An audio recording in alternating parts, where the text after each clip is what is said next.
আন্তর্জাতিক শ্রমিক দিবসের দিনই বন্ধ হয়ে গিয়েছে ডুয়ার্সের বানারহাট ব্লকের তোতাপাড়া চা বাগান। কাজ হারিয়েছেন প্রায় হাজার খানেক বাগান শ্রমিক। কাজ হারিয়ে কার্যত আঁধারে শ্রমিক পরিবারগুলি। গোটা ঘটনায় বাগান কর্তৃপক্ষের তরফে শ্রমিক অসন্তোষকেই দায়ী করা হয়েছে। জানা গিয়েছে, বেশ কিছুদিন ধরেই বানারহাটের তোতাপাড়া বাগানে শ্রমিক অসন্তোষ চলছিল। বাগানে কর্মবিরতির কারণ হিসেবে বাগানের আইন শৃঙ্খলা পরিস্থিতির অবনতি এবং তার সঙ্গে চরম আর্থিক সংকটের মতো বিষয়গুলির কথা উল্লেখ করা হয়েছে। 27শে এপ্রিল এর বিহিত চেয়ে শ্রমিকদের একাংশ বানারহাট থানায় গিয়ে অবস্থান বিক্ষোভে সামিল হয়েছিলেন। এরপর বানারহাট বিডিও অফিসেও একটি ত্রিপাক্ষিক বৈঠক ডাকা হলেও সেখানে মালিকদের কেউ উপস্থিত ছিলেন না।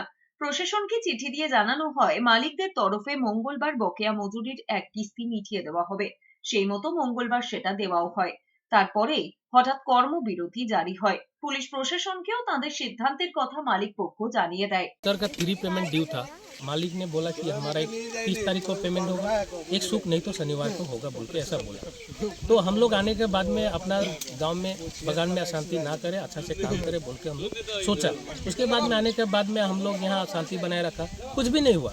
लेकिन कल 30 तारीख को पेमेंट देने के बाद में रात को 8 बजे रात नोटिफिकेशन निकलता है कि बगान बंद, सस्पेंड।